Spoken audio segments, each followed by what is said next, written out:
Não? Saudações a todos vocês, começando aqui mais uma transmissão pelo canal do Conde. Vocês estão vendo que a live já está povoada. Temos aqui a honra de receber Marília Guimarães e eu aqui estamos aqui, nossos queridos convidados. Deixa eu só bloquear aqui o meu retorno. Eu quero apresentar para vocês. Temos aqui Mara Teles, escritora, cientista política, professora da Universidade Federal de Minas Gerais. Depois a Mara vai se apresentar aqui, todo mundo vai fazer as considerações iniciais. Márcia Miranda está aqui presente. Márcia, dá um tchau para a gente ver você, tudo bem? A Márcia, educadora popular, escritora, também vai comentar várias questões aqui. Nós vamos falar do Mais Médicos, das Brigadas Cubanas. Tem aqui Marília Guimarães, presente. Marília, dá um tchau para o público aqui, para todo mundo te ver. E o Leonel Brizola Neto, tem a honra de receber, vereador do PSOL do Rio de Janeiro. Tudo bom, Brizola? Eu vou passar para Marília Guimarães, ela vai fazer considerações iniciais aqui, e depois, na sequência, a gente vai para o Brizola. Tudo bom, Marília? Tudo bom. A nossa live de hoje é uma live bem interessante, porque nós vamos falar da menção que o vereador Leonel Brizola Neto, ou Brizolinha, conforme nós chamamos com todo carinho, porque o amamos muito, e da menção que ele fez aos Mais Médicos, foi a única feita no Brasil, política, né, da Câmara de Vereadores e de deputados, etc. Temos a Mara, que fez um trabalho assim espetacular sobre os Mais Médicos, o programa como tal dentro do Brasil. E temos a Márcia, que é uma ativista de primeira linha, uma educadora popular maravilhosa, entre 300 mil outras coisas que a Márcia faz em prol da humanidade, dos direitos humanos. E vamos começar pelo Brizolinha, porque, como somos muitos para falar, eu gostaria que o Brizolinha dissesse qual foi o sentimento que ele teve de...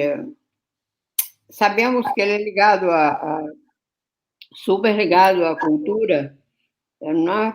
Pelo seu avô, que também é muito querido por nós, pelo Darcy, e ele faz entrega uma menção ao programa Mais Médicos na Câmara dos Vereadores do Rio de Janeiro. O que foi que te levou... difícil falar teu nome, Brizolinha. Sigo de Brizolinha? Sigo de Brizolinha. O que te levou, o que te induziu o teu coração a dar essa menção aos Mais Médicos? Olha, primeiro, boa tarde a todos e todas. É um prazer estar aqui. Conde, Márcia, Marília, professora Mara. É um prazer debater sobre uma questão importantíssima nesse momento, da questão da solidariedade, da fraternidade. Eu queria ressaltar primeiro a amizade do meu avô, Leonel Brizola, que tinha com Fidel Castro, né? Uma profunda admiração que o Brizola tinha pelo Fidel, e as histórias. O Fidel visitou aqui o Brizola, tiveram diversos encontros.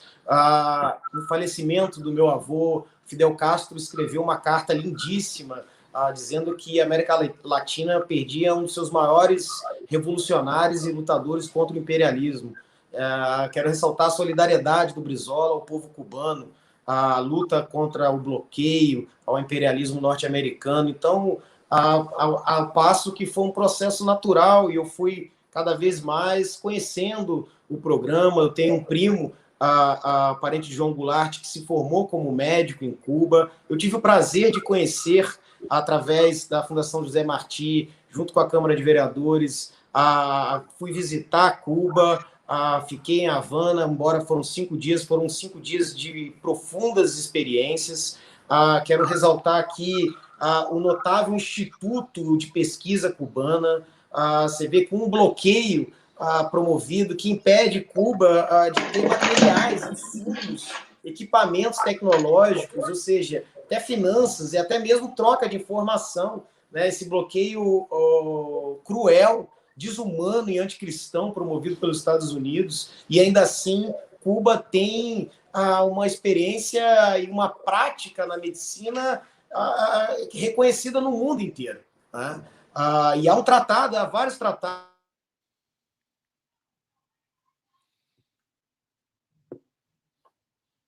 Oscilou o sinal. E outras infecções. Tá voltando. Oi. Não, oscilou um pouquinho o teu melhorou? sinal, mas já voltou, querido. Pode continuar. Essas privatizações aí, infelizmente, não beneficiaram em nada, pelo contrário, né? Atrasaram. A gente paga uma internet caríssima, um telefone móvel caríssimo e não é acessível a todos, né?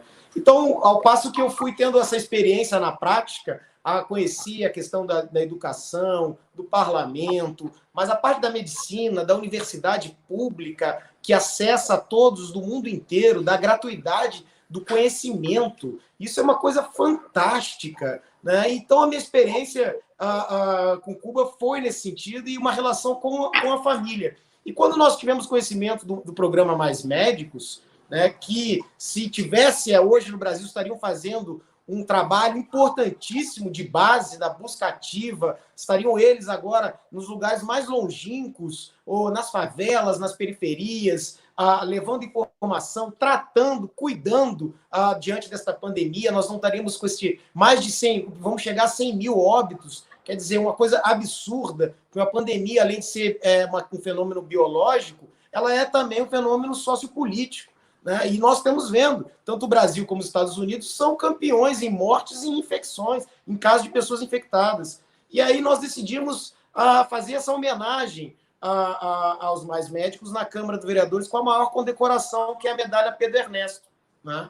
E tive a felicidade de homenagear o representante dos Mais Médicos aqui no Brasil, que era o Villanueva, e junto com a cônsul, com a Nélida. E nesse sentido, eu queria só dar um detalhe que é importantíssimo. Né? Quando estourou o caso do ebola na África e o mundo todo fechou os olhos, não queriam ajudar, Cuba foi o primeiro a enviar uma ajuda médica. Né? E a primeira médica cubana que acabou se infectando, né, foi porque ela foi acudir um paciente que ia cair no chão. Ela, sem pestanejar, né, dado sua vocação humanística, que é ensinado pela cultura de Cuba, pela Revolução de Cuba, no ensino da saúde, ela, sem pestanejar, foi lá e amparou o doente para que ele não caísse com a cabeça e viesse, inclusive, podendo vir a óbito, e acabou se infectando. Coisa que ninguém estendia a mão. Você vê a solidariedade, né, o ser humano em primeiro lugar. Esse exemplo, eu acho, de uma coisa tão fantástica, de uma riqueza tão fantástica, no momento que a medicina ela está de uma maneira uma espécie de mercadoria nesse sentido, ou seja, você vai aqui nos consultórios brasileiros, você vê o médico te atende com distância, não lhe olha sequer nos olhos, não lhe toca, não examina, não há um tratamento. Você vai no posto de saúde, ele sequer tem o teu histórico médico, te dá um remédio para dor de cabeça, vai, para que se tu piorar, tu volta. Foi a mesma coisa que fizeram no tratamento da pandemia. E Cuba, ao contrário, você vê que os Mais Médicos têm um tratamento de fato, busca o histórico, a conversa tende ao lado. Então, para mim, foi uma grande gratificação poder ter homenageado os Mais Médicos no Rio de Janeiro com a maior condecoração do município, que é a medalha Pedro Ernesto, que era um prefeito sanitarista e que tinha uma visão de saúde pública para todos. Então, fico muito grato por ter tido essa oportunidade de ter homenageado e ter conhecido na prática, né, como é a realidade de Cuba. Aí eu quero dizer que fiquei encantado. Tive uma aula de geopolítica mundial com um adolescente de 15 anos, que sabe 20 vezes mais do que a maioria dos vereadores da Câmara onde eu trabalho. Né? Então, uma coisa assim fenomenal. Então, eu quero ressaltar essa importância. Se nós estivéssemos aqui com os mais de 10 mil médicos hoje, a situação do Brasil seria muito diferente. Que fantástico depoimento do Leonel Brizola Neto. Eu estou aqui encantado com a desenvoltura. Eu confesso que eu não conhecia inclusive essa tua ligação com Cuba e com essa questão dos médicos cubanos. Fantástico. Vamos conversar mais sobre isso. Quer dizer, o Leonel, quero dizer o seguinte: o Leonel Brizola Neto, vereador do Rio de Janeiro pelo PSOL, ele vai estar aqui nessa live, vai sair daqui a pouco, ele vai voltar depois também, que eu quero fazer perguntas para o Brizolinha, como diz a Marília Guimarães. Obrigado, Leonel Brizola Neto. Vamos passar agora para Márcia Miranda. Márcia Miranda tem uma ligação também muito profunda com Cuba, por todas as razões que nós aí sabemos, mas eu vou deixar a Márcia dizer sobre essas questões e esse engajamento nesse momento, porque eu quero lembrar, eu vou começar a chamar essa live aqui de live dos combatentes, viu, Marília? Ou então live guerrilheira, porque a gente está aqui numa guerrilha. A gente está numa guerrilha digital, porque justamente para o link para você assinar o apoio ao manifesto ao Nobel da Paz das Brigadas Henry Rive está no link na descrição dessa transmissão, é só você clicar e assinar. Passo para a Márcia, se a Marília quiser fazer um comentário antes, fiquem à vontade. Não, o interessante é que a Márcia coloque como foi esse projeto, como fez, e é de muito interesse nosso e de todos os ouvintes, né? Então, Márcia, está contigo, querida. Estava ligando o alto-falante. Bom, eu não tenho muita prática de fazer essas coisas assim virtuais, mas eu estou contente de poder colaborar. Boa tarde a todos e a todas que estão participando. Gostei muito de ouvir, conhecer melhor o Brizolinha, já que eu era profunda admiradora do pai, do avô dele, e muitas vezes fiquei na rua batendo palma e gritando nas longas décadas passadas, onde ele animava o povo, e hoje faz uma falta danada, porque se ele tivesse aí, eu acho que ele estaria gritando e animando todo mundo. Mas, bom, eu venho da educação popular, eu fiz teologia, mas, na verdade, eu venho da educação popular. E eu acho, e a nossa visão, a minha visão de educação popular, eu trabalhei 20 anos com catador de lixo no depósito de lixo da Prefeitura de Petrópolis, e a minha linha é toda do Paulo Freire. E a gente trabalha a partir da realidade. Então, o meu engajamento maior, apesar de politicamente achar um absurdo bloqueio e tudo mais, mas como eu estou muito envolvida na política nacional do país, eu digo com sinceridade que eu entrei nessa campanha motivada pela justiça, pelo direito que eles têm de ser reconhecidos, mas também por uma visão pedagógica. Por quê?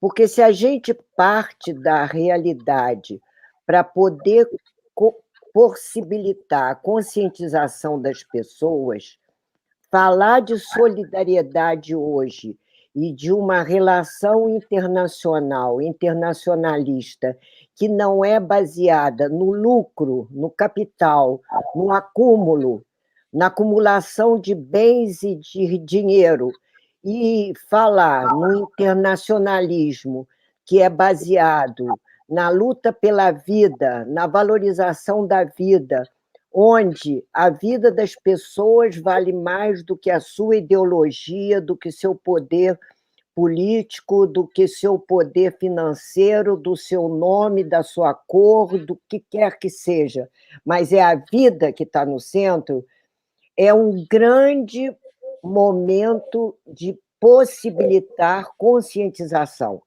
E eu acho que hoje nós estamos com muita falta de solidariedade, muita falta de relações que sejam baseadas na vida. Nós temos muita falta de relações amorosas, humanísticas. Parece que abriram as portas do inferno e de lá saíram todos os males possíveis e imaginários. Mas eu, nesse ponto, como teóloga, acredito, como sempre o Leonardo falava, que é na desgraça que pode surgir a graça de Deus. Assim como o lírio nasce no pântano. Então, eu acredito ainda que talvez com essas possibilidades que temos hoje de comunicação, que temos hoje de lives, de pessoas ouvindo o tempo todo, e como falta muito amor e solidariedade, quem sabe as pessoas sejam afetadas por verem concretamente o que significa isso na vida das pessoas, né? Porque essas pessoas, Cuba, não está dando o que está sobrando, ela está dando o que é de melhor dela. E eu acho que essa é a atitude, e essa atitude pode tocar as pessoas que parece que estão totalmente insensíveis à vida e à morte, né? Então, a gente pensa que talvez as pessoas nem estejam sentindo, um grande grupo de pessoas sentindo o sofrimento de todo mundo que está perdendo seus entes queridos, que está não podendo nem reverenciar as pessoas que morrem. Então, quem sabe a gente fazendo uma propaganda massiva do que é solidariedade e mostrando que existe isso de verdade na prática, que não é falação, que não é coisa pensada, mas é coisa que podemos ver as brigadas saindo da Itália.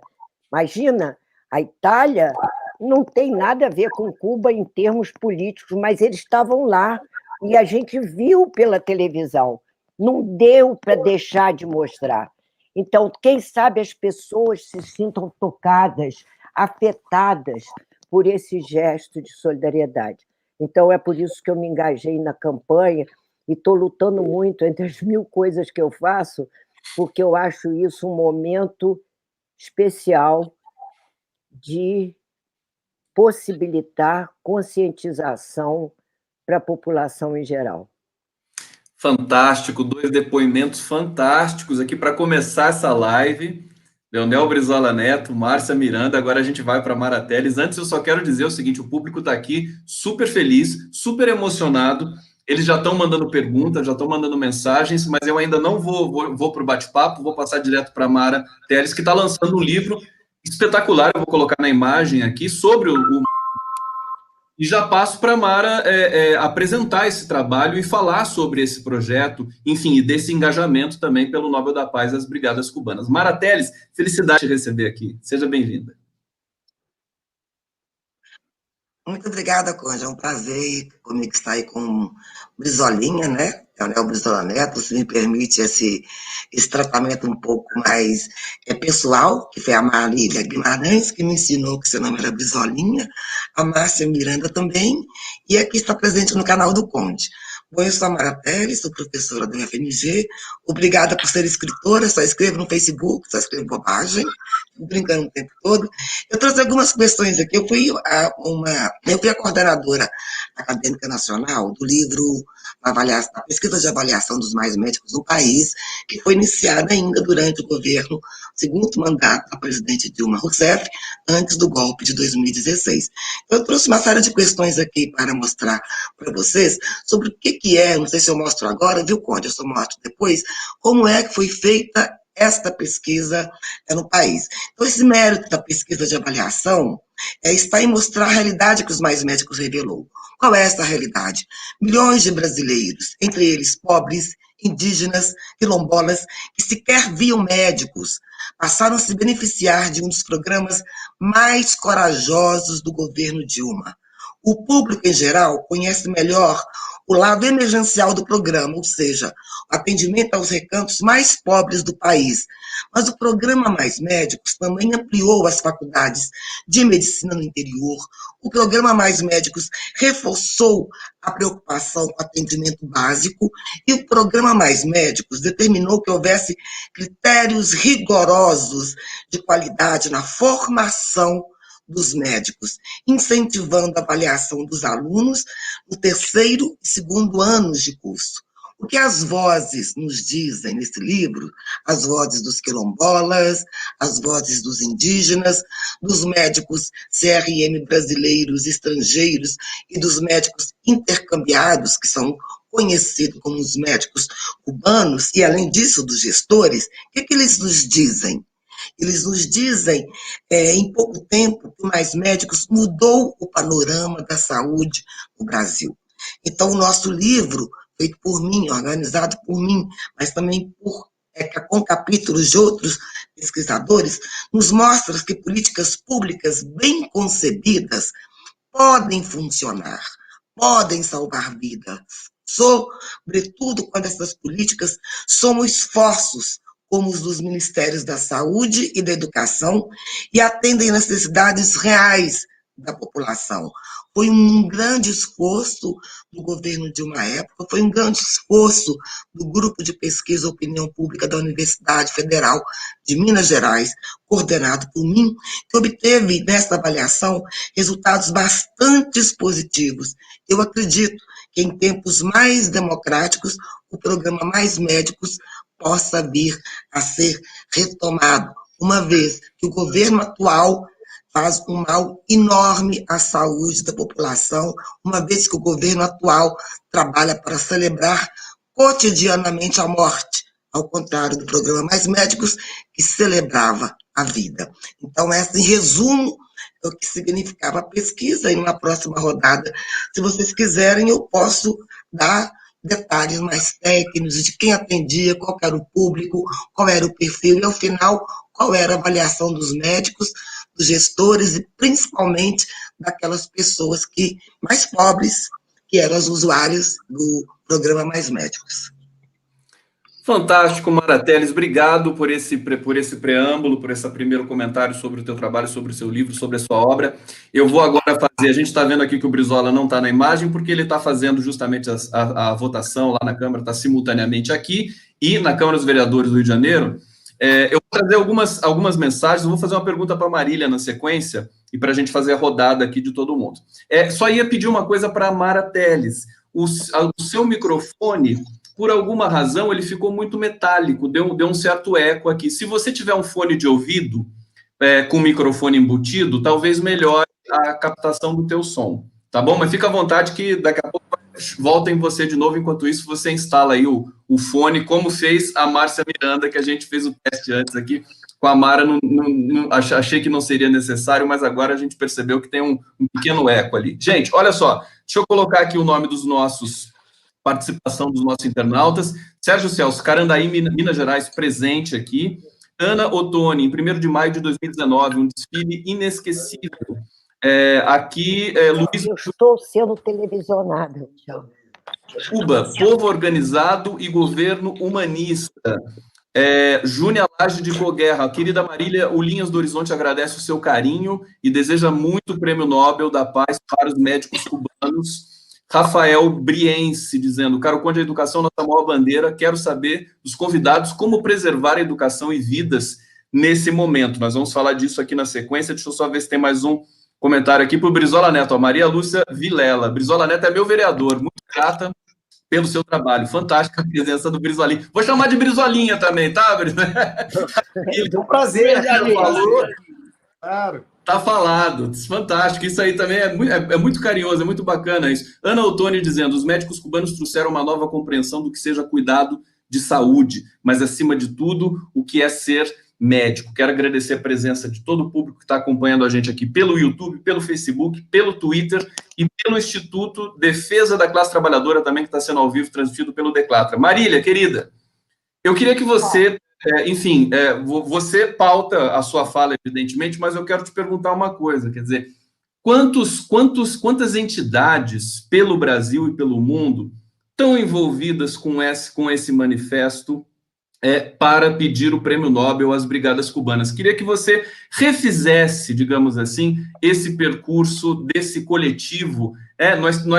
Teve o lançamento da música, que foi lindo, acho que a gente pode até passar mais para frente aqui no programa de novo a música. Queria que você falasse um pouquinho, depois a gente faz a rodada de novo com os convidados. Marília. Na realidade, no Brasil, especificamente, nós temos, fora o nosso núcleo, fora a rede dos intelectuais, que aglutina 400 e tantos intelectuais do Brasil inteiro, artistas, movimentos sociais e intelectuais, nós temos 38 associações de solidariedade com Cuba. 25 são associações já bem antigas, que tem 35, 37 anos, a do Rio de Janeiro é a mais antiga, que frequentava Cuba e tentava mais ajudar Cuba no início da Revolução, quando era nem visto tinha, não tinha relações, etc. Fora o Brasil e outras organizações que estão, neste momento, aderindo, porque tem novas pessoas entrando para o grupo para trabalhar o Prêmio Nobel. Nós temos na Argentina, temos no Uruguai, Paraguai, Venezuela, Equador, México, França, Itália. Itália começou agora, a própria prefeita da Lombardia foi que lançou o projeto.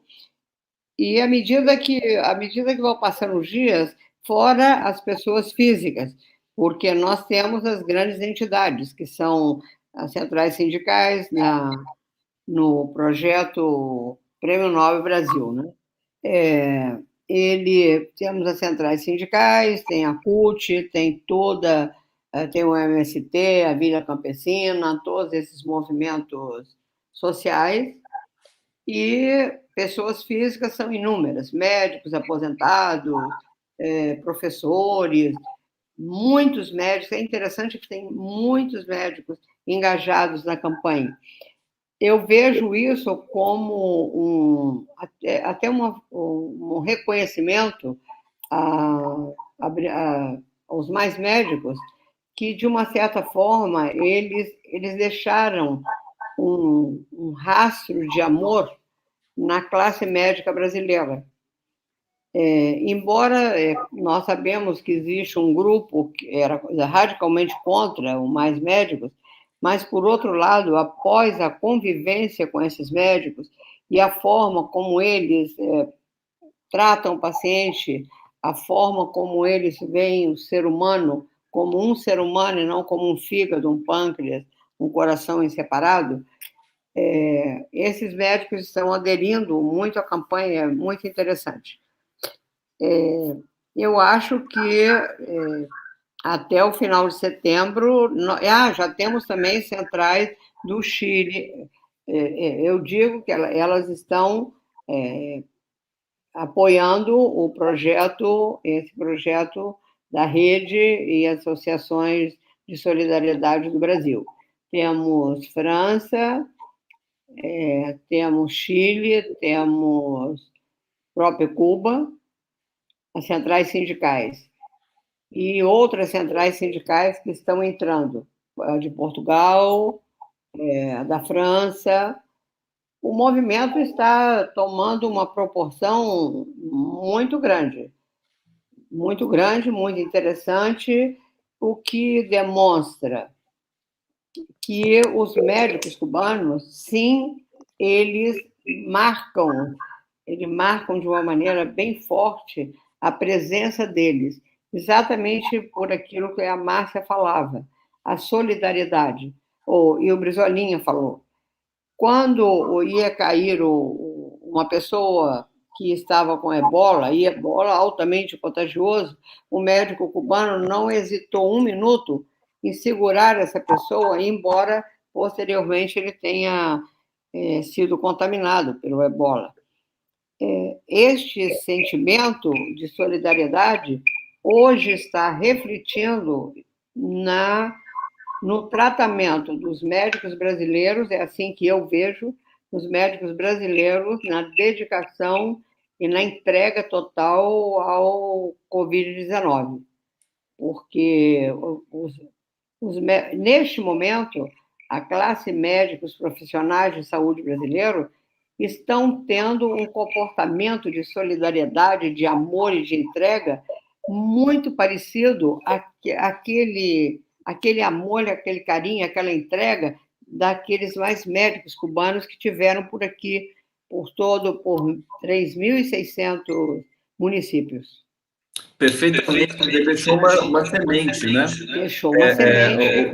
o programa Mais Médicos, sobretudo que não tinham só médicos cubanos, tinham médicos espanhóis, médicos do mundo todo, mas argentinos. a maioria absoluta, quer dizer, 8.300, se não me engano, acho que eram em torno desse número. Eram Brizola, 16 mil cubanos. Oi? 16 mil cubanos e os outros eram argentinos, uruguaios, paraguaios. Dentro do Mais Médicos, o número de outros países também era bastante considerável. Perfeitamente. E tinham a mesma... Não se conflitavam em tipo... Não. Então, parece justamente que essa semente ficou... Mas nós fomos acometidos pela maior crise sanitária da história, para dizer o mínimo aqui, o que está acontecendo. Nós estamos chegando a 100 mil mortes. É algo... todo dia, quando a gente vê os dados... Que são dados das secretarias estaduais, porque o governo federal está totalmente apartado do processo de combate à Covid-19 no Brasil. Esqueceu, né? Esqueceu. Ele, na verdade, ele ajuda a Covid. É uma coisa brutal. Nós estamos chegando a 3 milhões de infectados. É uma situação dramática. Não está cedendo no Brasil inteiro. A gente vê as zonas, né? Aquela mancha de aceleração e desaceleração. E nós temos o Brasil todo em aceleração nesse momento, praticamente, só Amazonas, Amapá e alguns estados, se é que a gente pode confiar, e não podemos esquecer também o genocídio contra os índios. Quer dizer, é uma situação dramática. Eu quero passar para o Brizola Neto o seguinte, primeiro, são histórias fantásticas que nos levam até o trabalho do grande Leonel Brizola, teu avô. Quando eu soube que você estaria aqui nessa live, eu fiquei imensamente honrado. Passei a procurar vídeos do Brizola no YouTube, porque, assim, eu sempre fui admirador do trabalho do Leonel Brizola. E até se der tempo, de repente, a gente podia passar um trechinho aqui, se vocês deixarem, porque que falta que faz uma voz como a voz do Leonel Brizola no Brasil, nesse momento. Parece que existe uma rede de medo no Brasil também. As pessoas pararam de falar. Os políticos, você tem evidentemente movimentos coletivos que vão aparecendo, como esse agora que nós estamos aqui, compartilhando essa experiência, mas a situação no Brasil ainda me parece de muita perplexidade, sobretudo porque tem uma pessoa totalmente descontrolada ocupando o Planalto. Passo para o Brizola para você fazer suas considerações. Brizola, fica à vontade para trazer sua pauta, mas eu tenho muita curiosidade, queria muito saber, e o público aqui também, da relação da relação da sua família, sua, com Cuba, passando pelo seu avô e o Fidel Castro. Quer dizer, isso é uma coisa muito importante também para a gente ativar a lembrança, a memória e a história. Brizola Neto, querido. Eu que agradeço, Conde. Para mim é um prazer estar aqui nesse bate-papo. Acho que a Marília ela tocou num ponto importantíssimo que a gente tem que discutir hoje em dia, essa questão do modelo de saúde implementado no país. Um modelo privatizado, né? Ou seja, a gestão da saúde está adoecendo os profissionais de saúde. Ou seja, nós precisamos de uma política pública que gere saúde e não doença na saúde. Os profissionais estão tendo acometimentos de estresse, diversos outros tipos de sintomas que estão levando eles a um afastamento. É justamente essa gestão da saúde privada no modelo de trabalho precarizado. Basta ver que no Rio de Janeiro é um grande exemplo da questão das OS, das organizações sociais, que não tem compromisso nenhum com a saúde pública, de fato. Tanto é que contratam profissionais da saúde, né, e depois mandam embora e sequer pagam as verbas rescisórias trabalhistas. E o pessoal técnico de enfermagem, o enfermeiro, esses são os que mais apanham nesse sistema e são os mais prejudicados. Salários baixos, ou seja, plantões, desgastante, ou seja, sem, de fato, uma garantia do emprego para que ele possa promover a atenção total da saúde. Então, quando é implementado esse modelo no governo Dilma dos Mais Médicos, do Padilha, é uma coisa fantástica, porque era justamente para quebrar esse paradigma de uma saúde híbrida, ou seja, sai dinheiro do público para o privado, mas não vai do privado para o público. Né? Então, nós temos um retrato grave Na cidade do Rio de Janeiro, por exemplo, nós temos uma taxa de mortalidade infantil absurda. Morre criança, aumento de morte de criança de menos de 5 anos de idade, 8, 9 vezes do que Cuba, por exemplo. E a taxa de mortalidade e maternidade também é altíssima. Fruto do quê? Fruto de não fazer um pré-natal, não ter um acompanhamento do pré-natal. Ou seja, as crianças, a taxa da mortalidade infantil não tem o teste do pezinho, não tem uma política pública de vacinação, de acompanhamento dos pós-nascidos. Ou seja, é justamente o fruto dessa privatização da saúde, né, que além de estar fazendo um mal terrível à população, está adoecendo os profissionais da saúde. Então, acho que é uma questão que o Mais Médicos, que foi muito mal compreendido, né, ele veio justamente para quebrar esse paradigma, mudar essa visão de uma saúde mercadoria, ou seja, botando universidades no interior, formando, né? Por que o morador da favela a gente não pode formar num agente de saúde qualificado, né? Num profissional de saúde, uma universidade específica para formar, que nem Cuba faz, né? Ela capacita, forma como ser humano consciente, crítico, entendendo o juramento de Hipócrates, ou seja, uma saúde que promova a saúde e não doença. Então, eu fico muito triste nisso que está acontecendo no país, porque há uma questão de uma tentativa de fazer uma ideologia da política, no sentido das políticas públicas, justamente para que a gente não discuta as políticas públicas e permaneça tudo como está. Né? Uma guerra cultural claríssima provocada pelo governo Bolsonaro, de um revisionismo de 64, um revanchismo, isso fica claro no general Heleno e no general Mourão, terraplanismo, quer dizer, você imagina as Forças Armadas indo para uma guerra acreditando que a Terra é plana, quer dizer, é o cúmulo do absurdo. Então, isso prejudica demais o desenvolvimento do país. Então, quando tem o Mais Médicos e os médicos cubanos demonstram como é que se promove política de saúde para o povo, né, é um tapa na cara desse modelo neoliberal da saúde que quebrou. O Rio de Janeiro está com um problema gravíssimo. Né? Você pega todas essas organizações sociais, elas estão com uma dívida trabalhista absurda, porque não pagam os profissionais. Contratam, usam como bombril e depois sonegam os direitos trabalhistas e contratam outra, e aí depois quebra a SOS, faz uma outra organização social, ou seja, e muito dinheiro dos cofres públicos. O município do Rio de Janeiro gasta só para essas organizações sociais administrarem a saúde 2,5 bilhões. Quer dizer, é muita coisa. Poderia sendo formado o quê? Uma carreira dos profissionais, uma carreira adequada. O Brasil não tem uma carreira no SUS.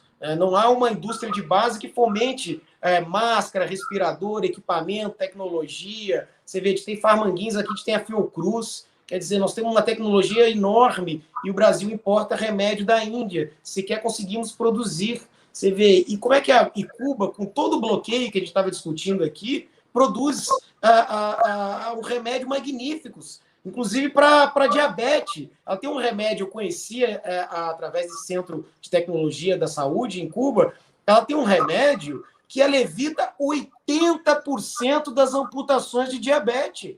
Esse é um dos maiores problemas do nosso país, a diabetes. Acometimento da maioria da população.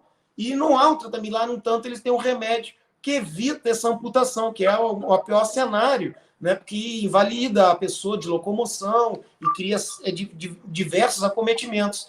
Então, eu acho que é um grande exemplo. E quando ficam escutando isso, então, Brizola, vai para Cuba. Olha, eu fui, né? Tive a experiência na carne e quero te dizer que Cuba se livrou da pandemia, né? Lá todo mundo tem acesso à saúde, não é essa loucura no Brasil que você não tem a tranquilidade, você e a sua família, de ter qualquer doença e ter o tratamento adequado, né? Joga a classe média, por exemplo, mais de 50% da população do Rio de Janeiro tem plano de saúde. Só que desses 50%, desse total, 80%, por exemplo, são planos de saúde precários que são um atendimento ambulatorial. Se você precisar de uma internação de CTI, como a Covid às vezes determina, você não vai ser, você vai ser jogado no serviço público. Quer dizer, um verdadeiro eu chamo do tripé da doença, né? Porque a indústria fármaco, o supermercado de enlatados de comida processadas, né? E a farmácia, ou seja, e o plano de saúde, perdão, que é uma máfia e que leva ou seja, a propagação de doença em vez de fazer uma prevenção da saúde. Então, quando eu tive a experiência de conhecer o sistema de saúde cubano, não só a questão da saúde, mas a questão educacional, que era fantástica, a política que diz que é uma ditadura. Pelo contrário, a população participa, a juventude é que reconta os votos, né? A população toda pode participar das câmaras legislativas, há uma profunda democracia, um debate público, sabe, em praça pública, é uma coisa fantástica, é totalmente diferente do nosso sistema, né? E acho que é um grande preconceito, mas é proposital, né? É proposital esse sistema para que não mude nada e a gente não questione de fato o que está colocado no país. Eu estou muito preocupado com o rumo do Brasil, do futuro do país. Nós temos aí um cenário, o pior cenário do mundo. Assim como os Estados Unidos, o Brasil só sai dessa, ou seja, assim como os Estados Unidos, nós temos o pior cenário na pandemia. Os números estão aí para comprovar. Agora, a gente só sai dessa com uma ajuda internacional. E essa guerra cultural promovida pelo governo do Bolsonaro só atrapalha a situação. A gente poderia sair dessa justamente com parcerias internacionais, tanto com a China, com a Rússia, com Cuba, perdão. Mas não, o governo federal faz uma demonização, né? Ou seja, rotula o vírus chinês, por exemplo, faz uma guerra ideológica cultural, uma guerra contra Cuba, e se coloca como em posição fetal, não ao governo dos Estados Unidos, mas um candidato, que é pior, ao Trump, né? Que promove uma supremacia branca, né? Ou seja, é ao contrário da nossa essência, aquilo que o Darcy Ribeiro colocava, o povo brasileiro, essa mistura do negro africano, do europeu e do índio, né? Que aqui se deu nos costumes da Umbanda, do candomblé, da comida, da cultura, do samba. Essa é a nossa essência, aquilo que o CIEP colocava na cartilha da quinta série, quem somos e de onde viemos. Então, eu quero ressaltar que minha família teve ligações profundas com Cuba. Como eu falei, eu tenho um primo, o neto do João Goulart, que estudou lá, se formou médico, trabalhou como médico na Rocinha. Meu avô tinha uma profunda admiração e ligação, tanto com Fidel como com Che Guevara depois, no encontro em Mar del Plata.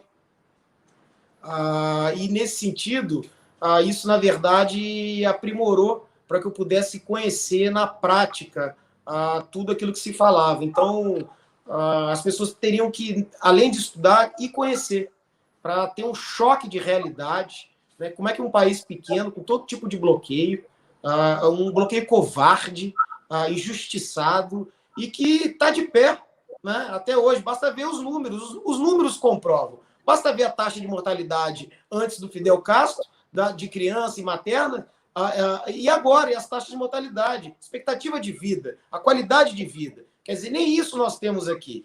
Então, eu acho que, Marília, você faz um trabalho importantíssimo nessa campanha do Prêmio Nobel, é mais do que merecido, porque a gente precisa discutir que tipo de saúde nós queremos para o povo brasileiro, para o futuro do país. Porque essa saúde que está aí não serve ao povo brasileiro e não serve ao Brasil. Sensacional. Eu não sei o que eu estava fazendo, que eu não tinha convidado o Leonel Brizola Neto ainda para conversar aqui na live. Quer dizer, que potência é essa? Obrigado. É impressionante. Esse coletivo que também orbita em torno da Marília Guimarães, nossa eterna guerrilheira, para a gente bater, não tem outra opção, não tem outro. E eu queria lembrar, viu, aproveitando a fala do Brizola Neto, o seguinte. O Rio de Janeiro você tem denúncia, o secretário de saúde foi preso, foi encontrado aquela montanha de dinheiro na casa dele, e o Witzel está prestes a ser empichado, aí tem uma questão judicial ainda que precisa ser resolvida, mas tomou 69-0 da Alerj, foi uma coisa assim brutal. Quer dizer, o Brasil está nessa situação quase que de suspensão total da institucionalidade.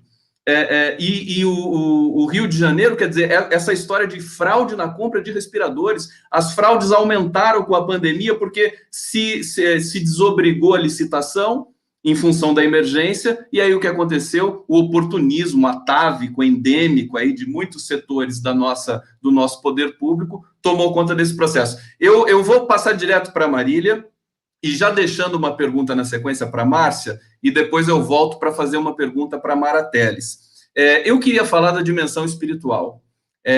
Nós estamos, assim, realmente num processo que é uma catástrofe social no Brasil. As pessoas estão morrendo. Existe o que a Márcia tinha colocado antes, uma brincadeira com a vida e com a morte, uma falta de respeito nesse sentido, uma falta de clareza, de compreensão, de transparência.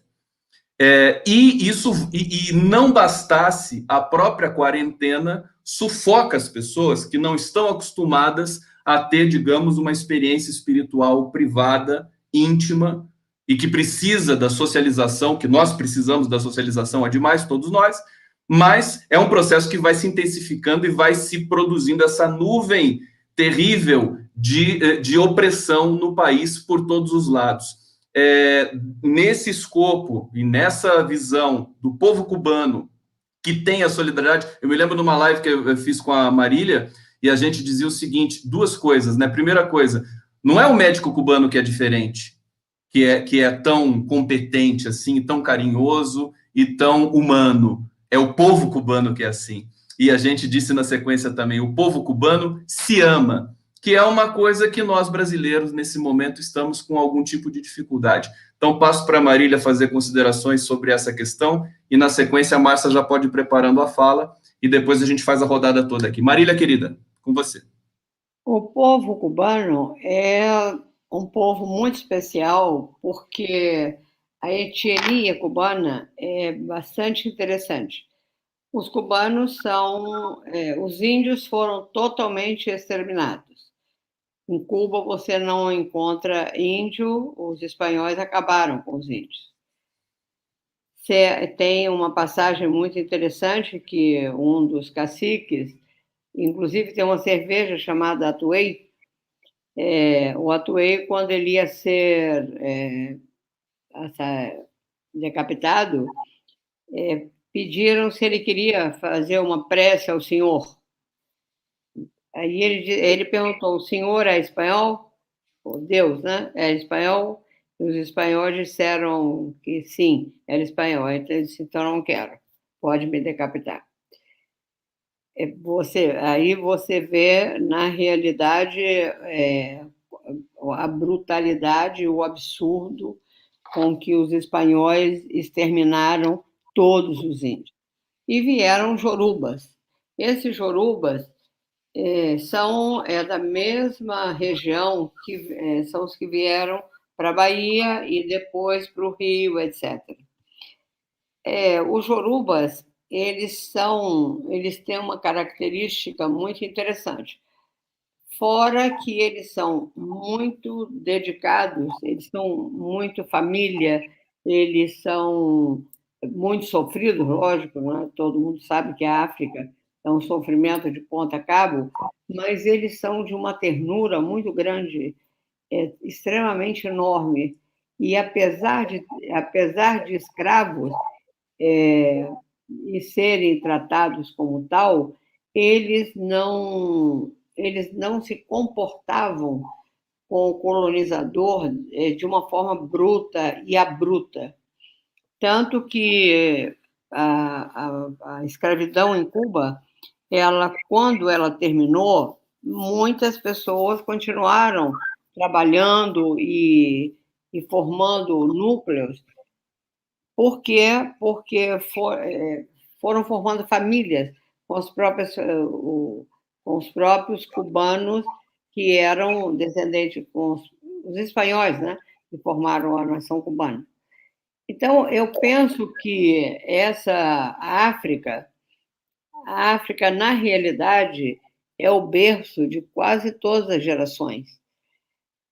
E eles têm um comportamento e um respeito pela natureza, um respeito pelas pessoas,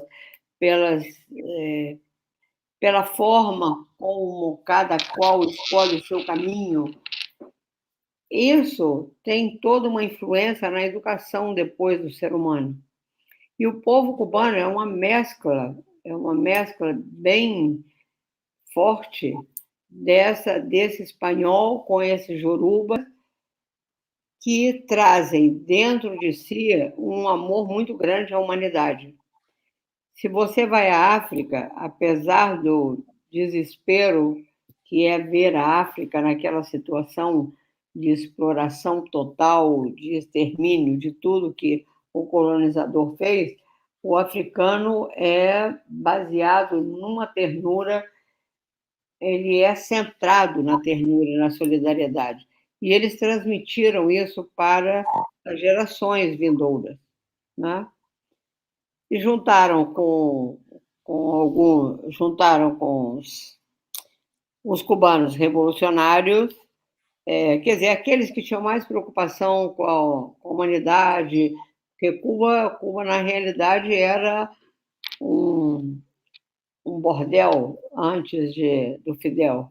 Era aonde os americanos iam jogar e a prostituição rolava solta. E esse povo foi aprendendo no dia a dia que ou eles se juntavam, ou eles se davam a mão, ou eles se completavam, ou eles seriam exterminados, por serem uma ilha muito próxima ao Império. E essa proximidade com o grande colonizador, né, fez com que o povo cubano fosse mais apegado, mais, vamos dizer assim, mais mão dada, mais solidário. E você encontra isso com muita facilidade, porque é interessante, eu mesma, uma experiência minha, eu passei muitos anos em Cuba, e os meus vizinhos, é muito interessante que eles me passam um message e dizem assim: olha, companheira Miriam, eu sou fulano de tal, como estamos com saudade de você, lembra, meu filho estudava não sei o quê, agora já é advogado, agora é médico, agora é não sei quanto. Quer dizer, tantos anos depois, porque disso já se vão 50 anos, né? Eles têm ainda aquela lembrança daquela ternura, sabe? Daquela brasileira que chegou, que não falava espanhol, que falava... Eles aprendiam a falar palavras em português, a cantar maísa, a cantar bossa nova. Quer dizer, esses mínimos detalhes que parecem coisas insignificantes, mas é o que faz a cultura de um povo e que fortalece essa solidariedade que a gente tem hoje em Cuba e que Cuba vai exportando, porque cada pessoa que vai a Cuba é muito difícil. Eu acho que não conheço pessoas assim. As pessoas vão a Cuba e se apaixonam perdidamente por Cuba, voltam apaixonados, querem voltar amanhã, querem ir morar lá, se todo mundo pudesse... Quando a elite vai, ela reclama, viu, Marília? Você sabe, né? Quem? Quando a elite vai, ela reclama. Não, aí ela reclama porque ela quer shopping. Não tem nada. Porque ela quer shopping, ela quer comprar ouro, sei lá, que ela quer comprar diamante, ela quer boates chiquérrimas. E Cuba não. Cuba, o que você encontra são amigos. Amigos. Se você quiser encontrar um amigo, vai a Cuba. Se você Muito quiser bom. carinho, vá a Cuba. Se você Marília Guimarães. Desculpa. Pode completar, desculpa. Não, se você quiser, de fato, quando era muito, chegava a ser interessante quando essa pequena burguesia que não sabe nada, que não sabe onde está parado, porque de fato, uma pessoa que diz para você assim, vá para Cuba, como se fosse um grande xingamento. Agora virou grande. Já teria ido há muito tempo. Eu estou doido para ir para Cuba. Aliás, mas não vão deixar, porque brasileiro agora não é mais recebido em lugar nenhum do mundo, por várias razões bastante razoáveis, inclusive, né? Por causa da pandemia, mas com certeza Cuba nos recebe. Recebe? Nós é que não podemos ir agora, porque a gente não pode contaminar os cubanos. Todo mundo, Marília? Hein? Cabe 210 milhões de brasileiros? Não, claro que não cabe, mas eu acho que não tem uma pessoa que não diz assim, vou para Cuba, quero ir para Cuba. E as pessoas pensavam que estavam nos xingando, mas estavam nos fazendo um tremendo elogio quando nos mandavam para Cuba, porque não tem nada melhor no mundo. Você que nunca foi a Cuba, Conde, é muito interessante, porque quando eu estou chegando, eu estou falando do meu coração. Quando eu começo a ver, já baixinho, começo a ver a ilha, olha, te dá uma alegria tão grande, tão grande, tão grande, que você não sabe, parece que aquela ilha é mágica. Eu tenho a impressão de que Cuba é uma magia ali no Atlântico, entendeu? Tem logo adiante tem o Triângulo das Bermudas. No Triângulo das Bermudas ficam os maus. Eu acho que tudo que é mal cai no Triângulo das Bermudas. Marília, perfeito. Vamos só rodar aqui o nosso... Com certeza. Porque Democratizar falar aqui. de Cuba, a gente precisa fazer uma live de 24 horas. Porque o Fidel fazia discurso de 8 horas, imagina uma live. Se ele fizesse o orçamento... Uma live tem que ser muito. Seria maravilhoso. Passar direto para Márcia Miranda. Sim, com certeza. Márcia, querida. E depois, Mara, eu estou preparando aqui uma pergunta para você. A Mara agora ou a Márcia? Mara, né? Não, primeiro a Márcia. Tá fazendo certo a ordem?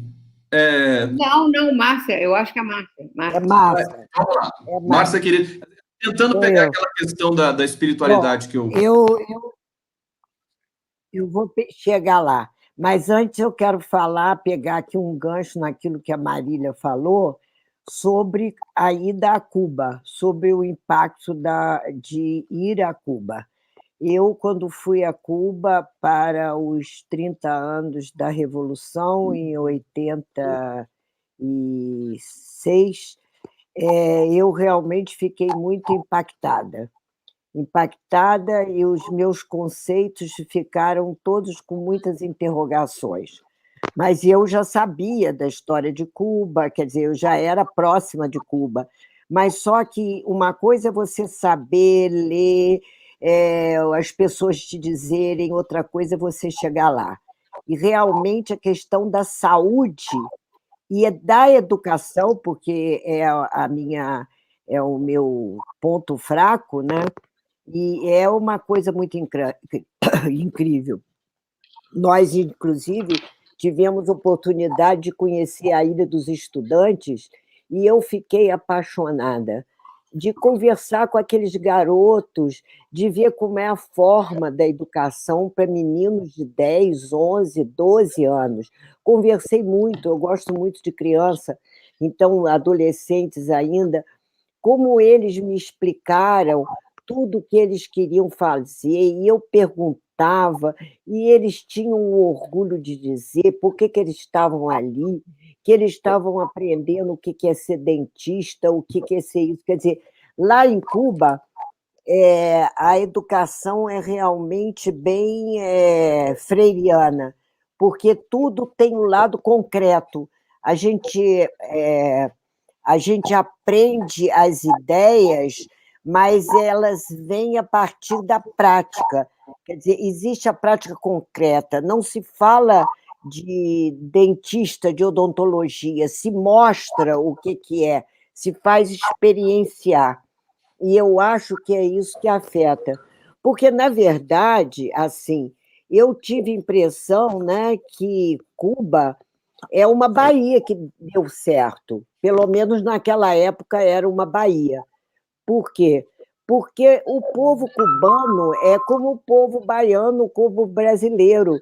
Ele é alegre, acolhedor, ele faz festa, ele é terno, ele é comunicativo, ele tem uma alegria interior. Lá pode não ter shopping, pode não ter lojas com 1.500 variedades, mas tem uma coisa que a gente não compra, é alegria que vem de dentro, e cultura. Né? Eu conversei com um senhor que estava varrendo a rua, e ele me perguntou pela música popular brasileira.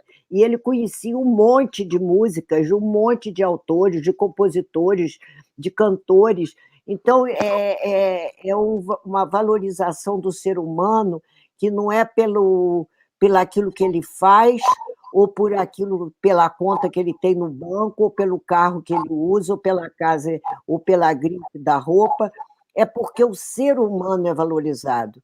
E aí a gente se sente como se estivesse no Brasil, né? Até o arroz com feijão eles têm lá. Agora, a música alegre e tudo mais. Agora, eu estava pensando, enquanto a Marília estava falando, né, eu comecei a pensar, o Brasil, olha, eu tenho 40 anos que eu lido com comunidades, com os catadores de lixo, com a comunidade lá do Vazador de São João Batista, que mexo com essas coisas. E aí eu fiquei pensando, gente, só há 5 anos ou 6 anos atrás é que o povo foi perdendo a alegria. Por mais que ele tivesse problema, eu chegava na comunidade, o povo era alegre.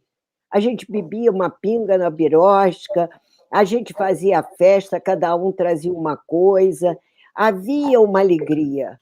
Eu não sei porquê, eu fico até emocionada de pensar isso, o que fizeram com o povo brasileiro de uns anos para cá, para semear tanta divisão, tanto ódio, tanta falta de capacidade de tolerar, porque, afinal de contas, entre amigos, entre famílias, dentro das famílias, parece que se semeou um ódio que está contaminando, que é um grude que grudou ali. Então, eu acho que realmente, em termos de espiritualidade, é preciso a gente desenvolver muita tolerância e não capacidade de vingança. Ter que cultivar lutar pelo que está certo, resistir, mas não usar as mesmas armas. Eu acho que se a gente usa as mesmas armas, vai cada vez criando uma bola de neve maior. E aí, novamente, Cuba é exemplo, porque Cuba não vai só para os países que a apoiam. Ele não vai só para os países que são contra o bloqueio. Ele não vai só para os países pelos quais a Cuba tem afinidade. Ele vai para todo mundo. Ele vai para todas as pessoas. Então, eu acho que se a gente não alimentar dentro da gente, ao entorno da gente, a capacidade de tolerância, de resistir àquilo que Guevara falava, tem que resistir, mas sem perder a ternura, isto é, sem perder a capacidade de não querer devolver na mesma moeda. Se nós não desenvolvermos isso, nós não vamos sair disso. Porque, além do problema da pandemia, tem o problema político, que está matando gente, está tirando alegria. E eu não sei que tipo de alegria exterior é essa, onde as pessoas que apoiam essa loucura toda têm aquele tipo de atitude na rua que eu não vejo como amor aquilo. Eu vejo como uma barulheira, uma confusão, tá entendendo? Uma gritaria, mas não passa entusiasmo, aquilo que vem de dentro do coração. Não passa. Passa como se fossem pessoas obcecadas e teleguiadas que não transpiram, transmitem crença em alguma coisa que vale a pena. Eu não vejo isso. Olha que eu já vi várias manifestações, eu vejo uma carga negativa, mas não é porque é contra, não, porque eu sou fundadora do PT em Petrópolis há mais de 40 anos. Eu já sofri aqui em Petrópolis perseguição, no sentido de achar que a gente só se reunia com prostituta, com desempregado, com drogado, porque a gente criou o Centro de Defesa de Direitos Humanos e a gente vivia nas comunidades. Então, nós sofremos aqui, mas era um outro tipo vamos dizer, de contraposição. Era um outro tipo de posição contra a gente. Não era isso que existe hoje, que parece que infiltraram e injetaram nas veias das pessoas uma insensibilidade e uma falta de capacidade de dialogar. Eu quero respeitar todas as ideias. Agora, uma ideia que é mórbida, que celebra a morte, que fala e daí, tá entendendo? Que não mostra afeto ou sentimento. Uma pessoa que não mostra sentimento é uma pessoa que está doente. Ela tem alguma doença, não é possível. Então, eu acho que o que nós vivemos hoje é muito triste. Então, eu acho que a gente tem que alimentar na gente, nos meios da gente, como aquela pedrinha que a gente joga dentro do lago e que vai fazendo as ondas. Nós temos que irradiar outra coisa, porque senão a gente não sai dessa, não. E eu acho que quando a gente acredita em educação, como eu falei, que é a minha paixão, é a militância mais ligada sempre à educação, à formação, possibilitar a conscientização das pessoas. Essa é a minha mística, é o pé no chão para a cabeça pensar e se tornar livre o coração por dentro. Então, eu acho que se a gente pensar dessa maneira, a gente tem vamos dizer, uma força que leva a gente a resistir e acreditar. Perfeitamente. Estou emocionado com a fala da Márcia. Também, estou muito emocionado. O público está emocionado aqui também.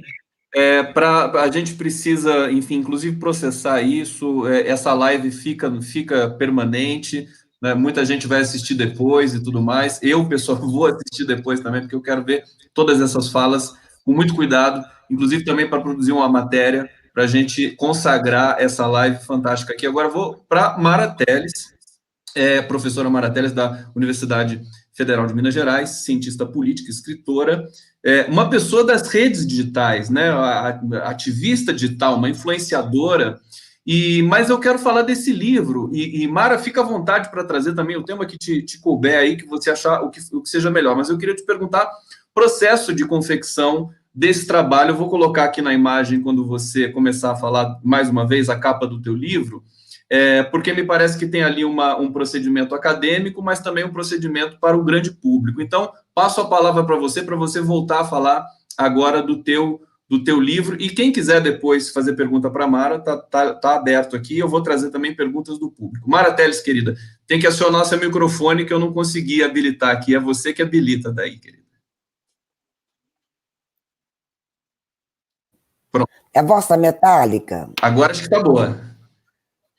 Tá boa, tem certeza? Sim, a sua voz é muito bonita. Vamos combinar isso também, né, Mara Telles? Sério, obrigada. A voz sensual, a voz cubana, assim, para dançar zumba. Mas, enfim, gente, me convidem para ir a Cuba, que eu não conheço Cuba ainda. Espero que a Márcia e a Marília me convidem. Gente, eu espero que a minha fala aqui não seja uma fala muito chata, que não destoie tanto aí das palavras mais afetivas da Márcia, da Marília, que conhecem a ilha. Eu teria o maior prazer em conhecer. Vou mostrar para vocês um pouco como é que este livro foi criado, por que o livro foi criado. Na verdade, ele é o resultado de uma grande pesquisa de avaliação nacional do programa Mais Médicos, que foi encomendado pelo Ministério da Saúde, ainda quando o ministro da Saúde era o Padilha.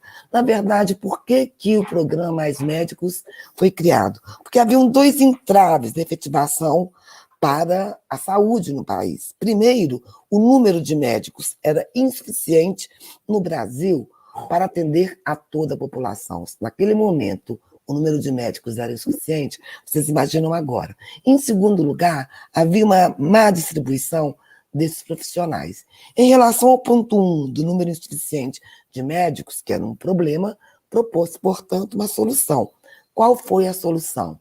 Se tem poucos médicos, você tem que expandir o número de vagas nos cursos de medicina e de residência. E, além disso, um fato muito importante, aprimorar a formação médica no país. Como bem colocado pela Márcia, né, e pela Marília, tem um problema muito forte no Brasil, há décadas, inclusive, de aumento da intolerância e de uma saúde que é muito mercantilizada, que trata o paciente como um cliente. Então, o programa Mais Médicos, ele queria, além disso, assegurar um outro tipo de currículo que fosse mais humanizado e que pensasse também no atendimento dos médicos às famílias, que era a medicina de família. Por outro lado, havia também um número muito grande de profissionais médicos, mas uma má distribuição desses profissionais também no Brasil, ou seja, o número de médicos também era muito concentrado, sobretudo nas regiões mais ricas do Brasil, região Sudeste e região Sul, a parte que as regiões Norte e Nordeste tinham, como tem até hoje, um número muito pequeno de médicos. Então, essa má distribuição dos médicos trouxe como solução, né, através do Ministério da Saúde, o quê? A convocação dos médicos, de todos os médicos, não apenas dos médicos cubanos, para que eles atuassem nas unidades básicas de saúde, que são conhecidas, né, popularmente como as UBSs, ou como os chamados postos de saúde, nos municípios de maior vulnerabilidade social e nos chamados distritos sanitários indígenas, que são os de 6. Então, nós pretendemos, com a pesquisa, né, a UFMG, eu coordenei pelo UFMG, mas ela tinha uma relação direta e financiada pelo Ministério da Saúde, que é ouvir os principais médicos, os principais atores envolvidos nesse programa. E quem são os atores que se envolveram no programa Mais Médicos no geral? Eram os médicos inscritos no programa Mais Médicos, os CRMs Brasil, ou seja, os médicos que tinham formação no Brasil, os intercambistas individuais, que eram os estrangeiros ou brasileiros que haviam cursado universidade em outros países, e os intercambistas cooperados. Intercambistas cooperados porque os cubanos vieram para o Brasil através da OPAS. Então, quando as pessoas falam que os cubanos vieram para aqui fazer guerrilha, não, infelizmente, não foi isso. Eles eram contratados pela OPAS, eles recebiam uma bolsa do governo federal, o governo federal repassava essa bolsa, isso era uma bolsa, não era um salário. Assim como nós, quando vamos fazer um pós-doutorado, um doutorado no exterior, nós também recebemos uma bolsa. E eles só podiam ficar no Brasil durante 3 anos. Então havia um mito muito grande de que os cubanos eram explorados pelo governo brasileiro, etc. Isso é falso.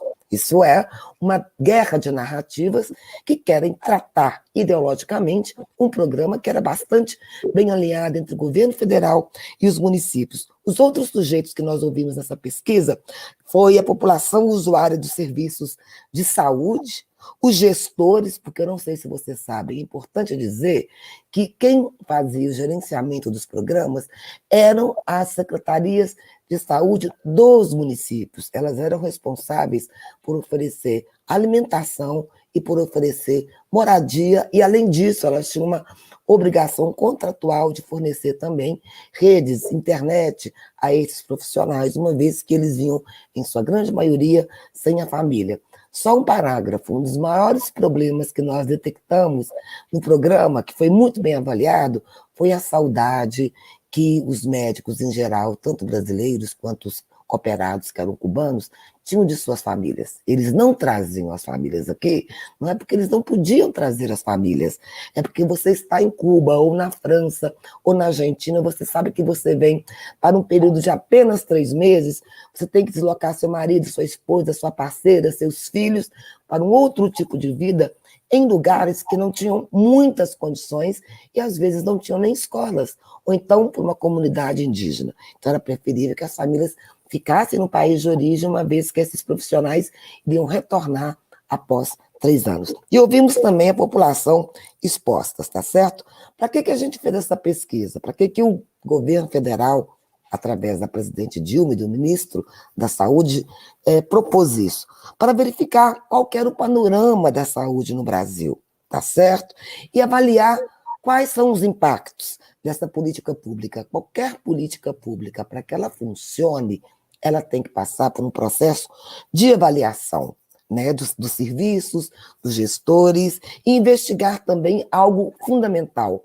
Qual a expectativa que a população tinha em relação ao programa? A gente sabia que a saúde no Brasil era muito ruim, então a gente tentou verificar o perfil desses usuários. Por quê? Para saber se o programa atendia de fato às suas diretrizes, avaliar os serviços de saúde no geral, identificar a perspectiva de atuação, a perspectiva acerca da situação futura para a saúde local, verificar quais eram as principais demandas médicas e, sobretudo, qualificar o atendimento médico, tá certo, dos participantes, verificar a percepção, verificar, de fato, a assiduidade do profissional, a qualidade do atendimento e o grau de resolutividade. O que é a resolutividade? É se o médico, cubano ou não, e a maioria eram de cubanos, conseguiam resolver os problemas de saúde de cada uma dessas unidades, tá certo? Então, a gente fez uma pesquisa muito grande. Em 2 momentos, nós ouvimos, no geral, 18 mil informantes entre gestores, médicos, comunidade atendida e não atendida em todo o país, tá certo? Nas regiões, quais regiões?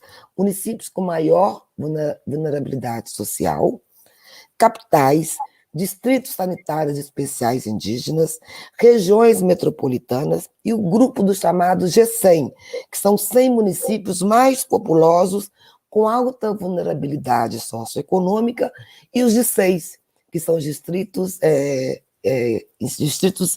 indígenas, tá certo? Ou seja, um número enorme, inclusive financiado pelo governo federal. Vou passar para vocês agora rapidamente o que a gente encontrou em termos de população atendida, para demonstrar o tanto que esse programa conseguiu não apenas universalizar o direito básico à saúde, porque ele chegou às áreas mais remotas do país, como, ao mesmo tempo, ele conseguiu qualificar a saúde desses setores mais vulneráveis. Nós tivemos o número das comunidades assistidas, 81% das pessoas atendidas eram mulheres.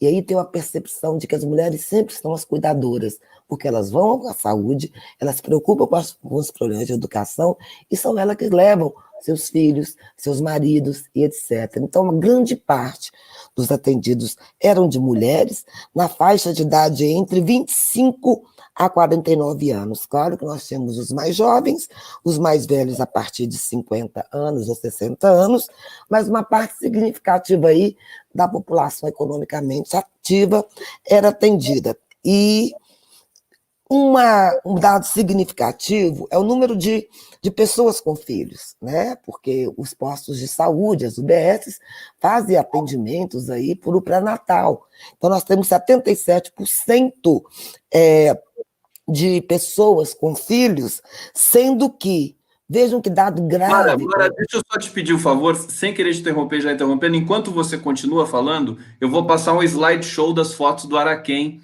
que eu tenho aqui. Ótimo. Enquanto você fala, tá bom?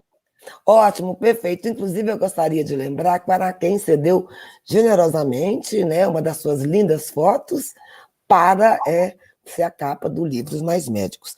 Então, nós temos um dado, Conde, que é muito interessante, que nós observamos nessa pesquisa.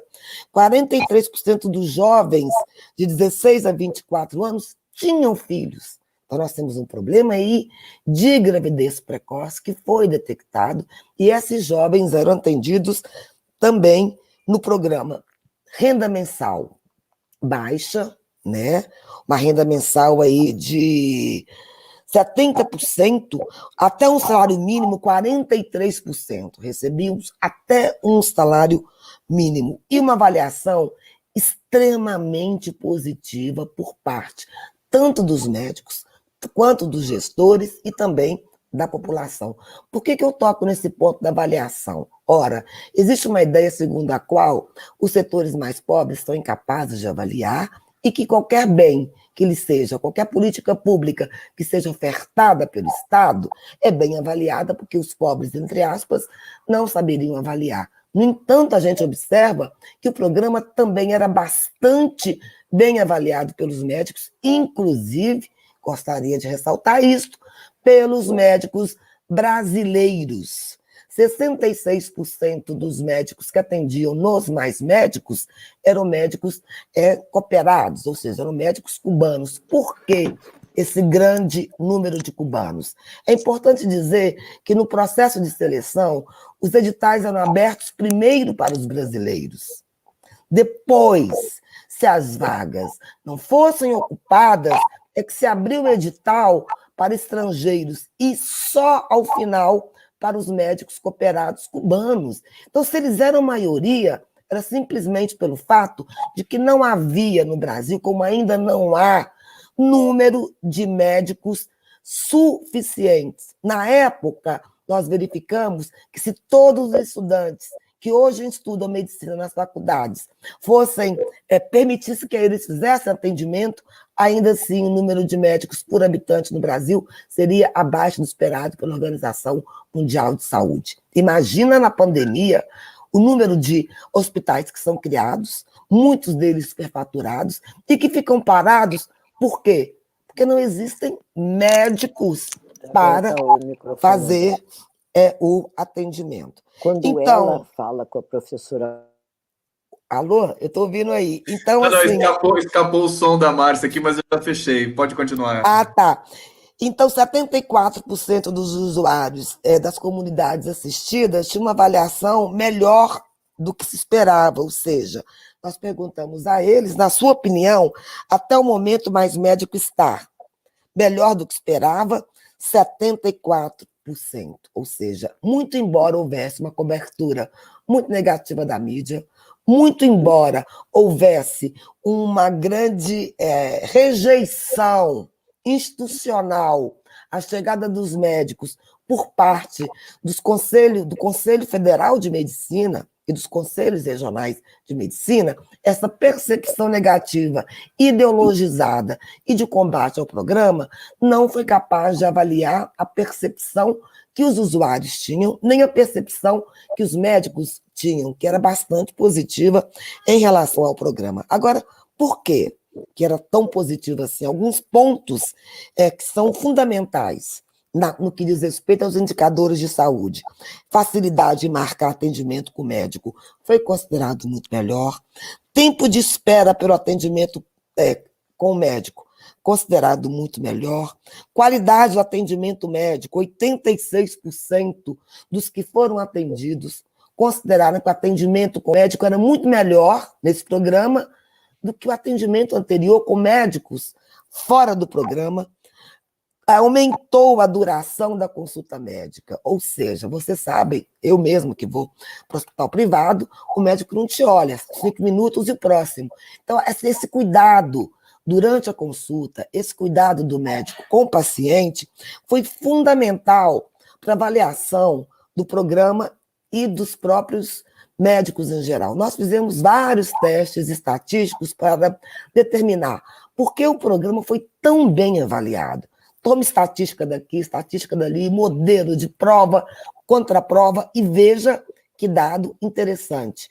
A qualidade do atendimento que o médico tem dentro do consultório é o fator que determinou a avaliação positiva do programa no geral. Por quê? Simplesmente você tem um médico que trabalha de 8 às 18, então você estende o número de horas que o médico tem nas UBSs, você, portanto, reduz o número de pessoas que estavam sem médico durante, às vezes, meses ou nunca haviam sido assistidos, e isso faz com que a consulta já programada possa ter uma duração maior do que as anteriores. Aí você consegue conversar com o médico e muitos dali saem sem nenhum medicamento, porque é um problema simples, de pressão alta, de angústia, de tristeza, de informação. O médico era obrigado a informar sobre os exercícios físicos, foi considerado muito melhor o acompanhamento do paciente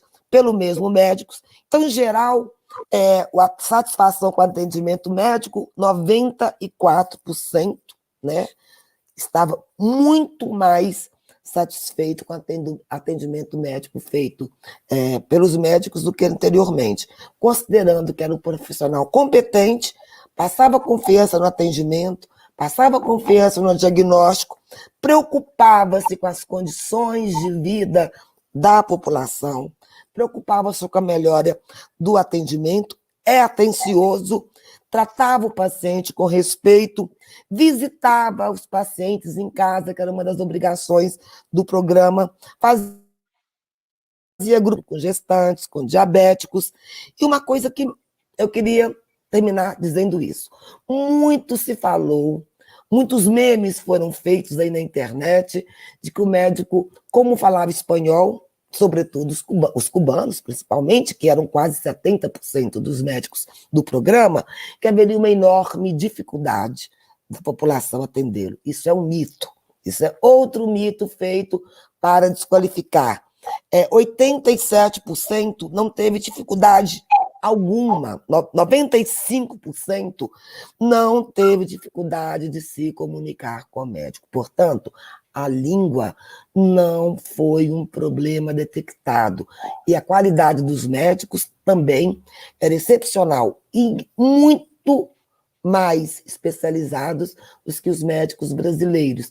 Os médicos cubanos que vieram para cá, 50% mulheres, 50% de homens, portanto, havia uma divisão por gênero, no geral, e, além disso, 95% com especialização na área de atenção básica à saúde. Então, ele foi um programa que foi capaz de reduzir um pouco as inequidades, né?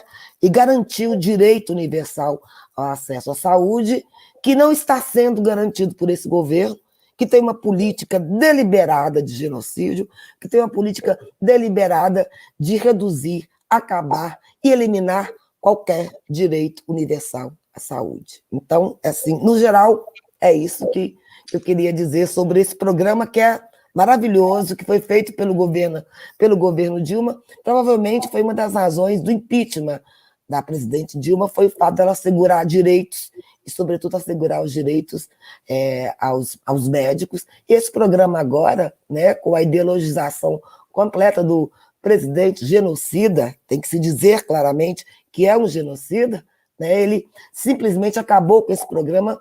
Quando esse programa acabou, um grande amigo meu ligou, super triste, não é nenhum militante ou acadêmico, dizendo, quando saíram 8 mil médicos cubanos do Brasil, ele disse, olha, esses médicos estavam em lugares que ninguém quer ir, nem eu não vou para uma aldeia indígena, eu não vou largar minha vida, né? A vida que eu construí para ir para um sertão que mal tem água. Imagina naquela comunidade que perdeu seu único médico, a sensação de desalento que essas comunidades têm até hoje. Sobretudo numa pandemia, com um governo mercantilizado, que fala, e daí? Todo mundo morre, então morra a praga. Deu exemplo. Porque é muito melhor que um se vá do que 100 mil brasileiros morram em situação de desalento, falta de médico e por corrupção, inclusive, na compra de medicamentos, como faz hoje o governo do Itzel, como faz hoje o Crivella, que trocou a ciência pela religião. Fantástica, fala da Mara Teres, elogiadíssima aqui, não é para menos, evidentemente, uma aula aqui, essa publicação importantíssima. Tem gente perguntando aqui como adquirir essa publicação. Deixa eu só fazer uma rodada rápida de leitura aqui do nosso bate-papo, só para prestigiar o nosso internauta. A gente já está no momento final aqui do programa, porque quando a conversa é boa, a gente não vê o tempo passar. Passou mais... Aqui. Maria Edna Azevedo de Salvador, tema maravilhoso, com certeza a zona rural do meu município também emite uma avaliação muito positiva.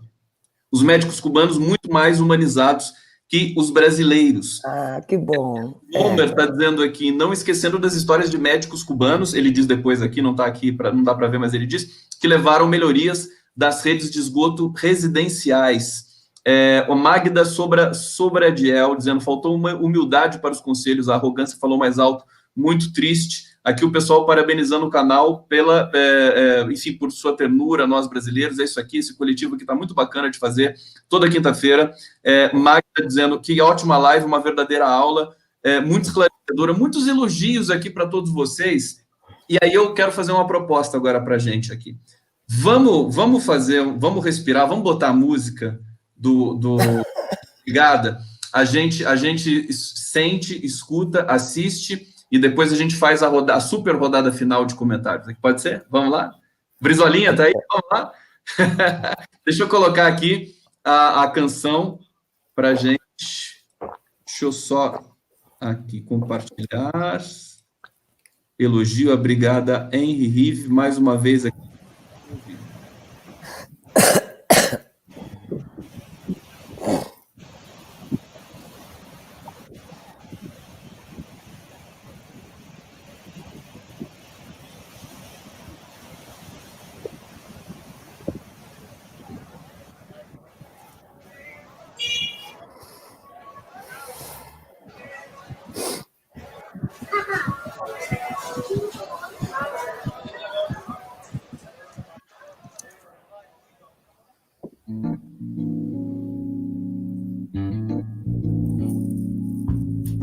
Em qualquer lugar, em qualquer país, quando for preciso, solitária, abrigada, sempre a servir a toda a humanidade. A alma não tem fronteira, nenhuma vida é estrangeira. O mundo inteiro admira as brigadas médicas de Cuba. A alma não tem fronteira, nenhuma vida é estrangeira. O Prêmio Nobel da Paz, a Brigada Henry Reed.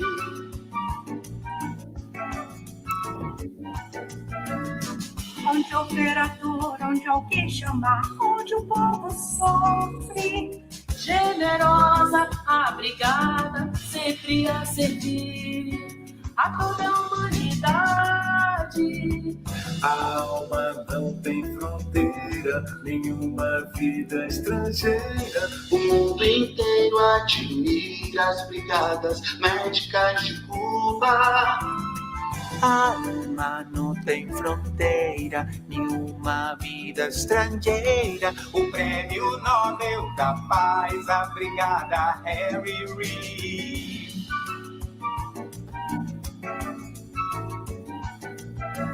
Seja no Brasil, Togo ou Peru, Haiti, Kuwait, pelo mundo, a Brigada sempre a servir a toda a humanidade.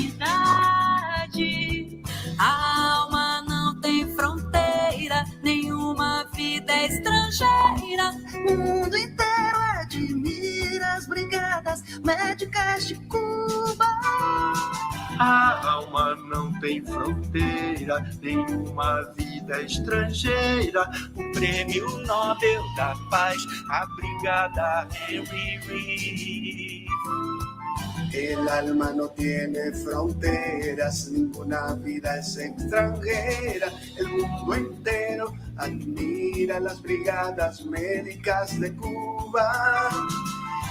El alma no tiene fronteras, ninguna vida es extranjera. El Premio Nobel de la Paz a la Brigada Henry Reed. A alma não tem fronteira, nenhuma vida é estrangeira. O mundo inteiro admira as brigadas médicas de Cuba. A alma não tem fronteira, nenhuma vida estrangeira. O Prêmio Nobel da Paz, a Brigada Henry Reed. A alma não tem fronteira, nenhuma vida estrangeira. O mundo inteiro admira as brigadas médicas de Cuba. A alma não tem fronteira, nenhuma. É tão lindo essa música. Eu não me canso de ouvir essa canção. Deixa eu tirar aqui. É tão lindo tudo isso. Podem ativar os microfones aí, acho que está todo mundo ativado. Gente, só uma coisa muito importante primeiro. As pessoas querem saber como adquirir o livro da Mara Teles. Como é que é? Tem o endereço eletrônico, Mara? Fala pra gente. Ah, sim, o livro foi produzido pelo Grupo Opinião Pública, deixa eu fazer o marketing aqui do grupo, é www.opiniãopublica.fmg.br, e vocês podem adquirir pela editora da UFMG na internet. Eu não sei agora, na pandemia pode ser que seja um pouquinho mais vigoroso o processo, mas é direto na editora da UFMG, Universidade Federal de Minas Gerais. Tá bom? Maravilha. A gente está fazendo um curso online que é gratuito, né, que funciona todas as quartas-feiras, e em setembro, depois eu passo para o Conde, nós teremos uma aula que é justamente mais prolongada sobre a saúde universal e o programa Mais Médicos, com 2 professores do Departamento de Ciência Política que participaram da pesquisa. Nós vamos ter um debate e gostaria de convidá-los para poder participar do debate, transmitir, já estou aí pedindo favor para o Conde, transmitir esse debate aí sobre o programa Mais Médicos também, se for possível. Mara, assim, maravilha, né? Tamo junto, tá?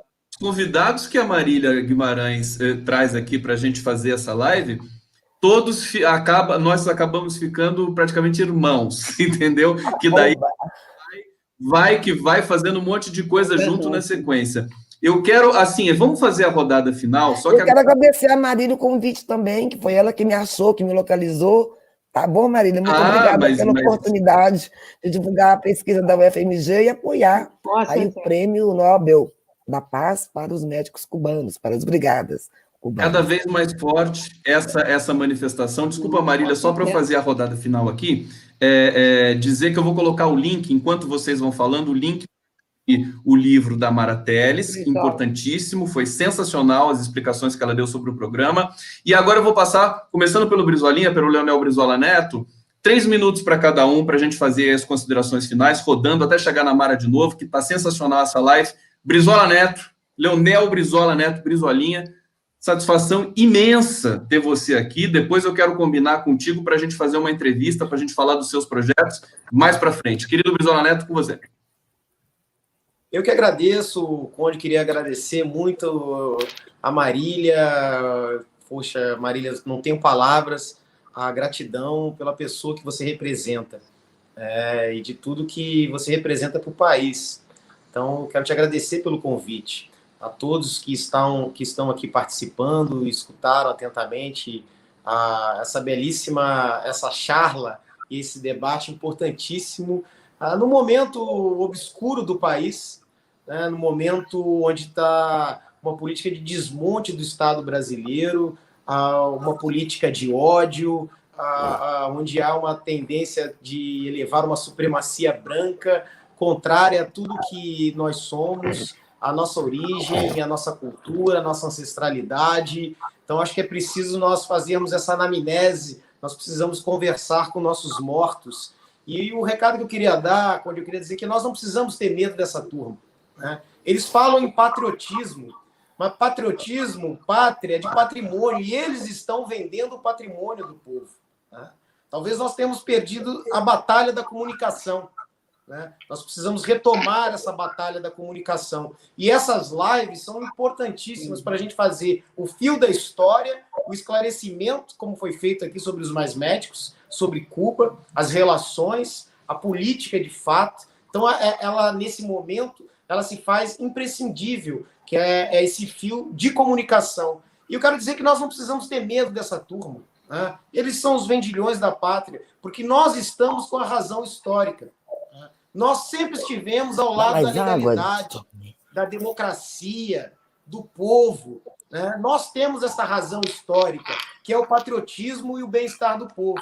Então, eu quero agradecer essa oportunidade, me coloco à disposição quando você quiser a gente fazer esse debate sobre o que está acontecendo na cidade do Rio de Janeiro, que é uma questão importantíssima. Aqui que nasce a questão do Bolsonaro, aqui que nasce essa hegemonia que está crescendo no país, que é o poder da Igreja Universal do Reino de Deus, que nós precisamos debater sobre esse assunto, porque nunca se constituiu uma força tão poderosa que é dono de partido político, é dono de canal de televisão, são 2 canais, um aberto e fechado, de mais de 1.000 rádios, de jornais, né? E agora é dona de um banco que não foi concedido tanto no governo Lula, nem no governo Dilma, nem no Temer concederam ao bispo Edir Macedo, né?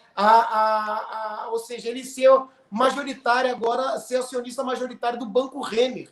Então é um poder muito forte e o que está em jogo neste momento é o próprio processo civilizatório, né? Então nós precisamos discutir isso também, que é uma questão importantíssima. Então eu me coloco à disposição e mais uma vez quero agradecer a todos os participantes, a todos aqui, a professora Amara Telles. Eu quero ter acesso a essa questão do Mais Médico, que a gente possa... os números não mentem, né? Deu uma aula, o número é uma luva de pelica naqueles que fizeram campanha contrária, né, preconceituosa contra os mais médicos, contra esse programa maravilhoso e revolucionário em termos de saúde pública a favor do povo e da nação. A professora Márcia, meu carinho e saudações brizolistas, e muito obrigado. Eu fiquei aqui um pouco olhando aqui o plenário, vou ter que sair agora, mas, mais uma vez, muito obrigado, um beijo no coração de todos vocês. Maravilha, obrigado, Brizolinha, obrigado, Leonel Brizola Neto, uma honra imensa recebê-lo aqui, a história viva do Brasil aqui presente na live. Marília, com você. Eu, em primeiro lugar, gostaria de agradecer ao público e pedir a este público que está nos assistindo que acesse o site, que assinem apoiando ao Prêmio Nobel da Paz aos médicos cubanos, e as pessoas que têm contato com pacientes que foram atendidos pelos mais médicos, entrem, ao assinar, tem um trecho onde você pode colocar uma observação. Eu gostaria de que essas pessoas pudessem dar vídeos dizendo com depoimentos do que eles acham, o que eles sentiram por ser atendidos por esse programa fantástico que chama Mais Médicos e que, muito breve, voltará não só ao Brasil e a muitos países do mundo. Por outro lado, agradecer ao Conde, à Mara, à Márcia, ao Brizolinha, porque são encontros maravilhosos, são encontros de conhecimento, encontros de elucidação de dúvidas, e é um encontro também de amor. Está acabando. O programa, esse apoio ao Prêmio Nobel da Paz aos médicos cubanos, ele está gerando uma onda de solidariedade muito interessante, muito linda, e eu acho que com este amor que nós estamos conseguindo, aos poucos, ir distribuindo para o povo brasileiro, nós vamos, sem dúvida, varrer da nossa pátria o ódio. Obrigada, boa tarde a todos presentes. Muito bom. Agora, Márcia. Bom, eu quero agradecer a oportunidade de vir aqui falar alguma coisa, de resistir a tanto ódio disseminado. E queria convidar a todos, como a Marília falou, para se engajarem nessa campanha. Mas eu queria que, ao vocês falarem com as pessoas, ao vocês convidarem as pessoas para apoiar, para gravar vídeo, não precisa de ser importante, pode ser quem quer que seja, que vocês procurem afetar o coração dessas pessoas, para elas se sentirem apaixonadas pela solidariedade, pela capacidade de cuidar da vida, para a capacidade das pessoas se doarem e lutarem pelo cuidado da vida, não porque são iguais a mim, não porque pensam iguais a mim, mas porque a vida está em jogo. A gente precisa, com urgência, resgatar o valor da vida, porque Se a gente não registra o valor da vida, e aí já digo, não só a vida dos seres humanos, mas a vida da natureza, a vida da Mãe Terra, pode ser que daqui a uns tempos venha um outro vírus e pode ser que a gente acabe ficando sozinho ou nem, sabe, ou até tudo. Por quê? Porque o ser humano, se continuar nesse processo, ele vai acabar desaparecendo, porque nada consegue ser gerado pelo ódio. Se não nascer, mesmo no meio do ódio, o amor, nada vai conseguir ir para adiante. Então, eu acho que a gente deve conquistar as pessoas para que elas se sintam afetadas, dado pelo valor da vida, pela falta de preconceito, pela falta de se guiar só por sua ideia, pela sua ideologia, sua bolha, e ser capaz de se abrir aos outros. É por isso que eu acho que a gente deve fazer o máximo que puder propaganda dessa campanha pelo Prêmio Nobel das Médicas Cubanas. Porque, como bem diz a música, e é por aí que eu estou, a vida não tem fronteira, nenhuma vida é estrangeira. Que coisa linda. Mas esse programa chega nesse momento, fica mais emocionante ainda. Mara Teles, convidada de honra nossa aqui, vai encerrar essa transmissão. Passo a palavra para você, professora Mara Teles, querida. Nossa, uma enorme responsabilidade. Eu quero agradecer a Marília Guimarães pelo convite, né? Eu não conhecia, a Márcia também, que são pessoas que têm uma enorme experiência aí com Cuba, com o governo cubano, e, além disso, parabenizar pela oportunidade que elas têm dado ao público de conhecer esse belíssimo trabalho dos médicos cubanos, não apenas no Brasil, quanto no mundo em geral. Então, eu gostaria, inclusive, que mais a posteriori vocês divulgassem um link para que eu pudesse passar para as minhas redes sociais. Eu quero estabelecer aqui um compromisso, que a gente não fale apenas com a nossa bolha. Eu acho que as forças progressistas e democráticas do país perderam muito espaço por dialogar apenas internamente. É necessário que a gente fale com as pessoas, em geral, que converse, que mostre a elas que, além das propostas de um governo da morte, há também luz, há também futuro, há também esperança. Eu acredito que nós não devemos ser apenas o porta-voz do apocalipse, mas também devemos ser aí a primavera, que poderá vir a renascer, primavera de Praga, primavera que houve em outros países. Então, mais do que ser porta-voz do Holocausto, mais do que ser porta-voz do Apocalipse, que esse programa Mais Médicos e que todas as pessoas democráticas, né, possam derrotar esse governo genocida, esse governo que não tem compromisso nenhum com a vida. E nós vamos conseguir derrotá-lo, sim, se nós sairmos de nossas pequenas bolhas, se nós conversarmos com todos os setores, exceto com fascistas, mostrando que sim, há esperança. O fascismo foi derrotado depois da Segunda Guerra Mundial, Mussolini foi derrotado, e nós, mais uma vez, derrotaremos aí os fascistas. Bela tchau, bela tchau, bela tchau para todo mundo. Muito bom, obrigado, Mara Teles, obrigado a vocês. Foi muito bacana, obrigado, Marília Guimarães. A gente se fala na sequência aí para os trabalhos da próxima semana, também do fim de semana. Quero agradecer o público que esteve aqui presente, que ficou emocionado, que ficou engajado aqui em todas as nossas campanhas, os nossos comentários, argumentos. Dá um abraço para o Brizolinha, que teve de sair um pouco antes por causa do trabalho dele. E encerrando aqui. Tchau para vocês. Tudo de bom. Coraçãozinho. Coraçãozinho.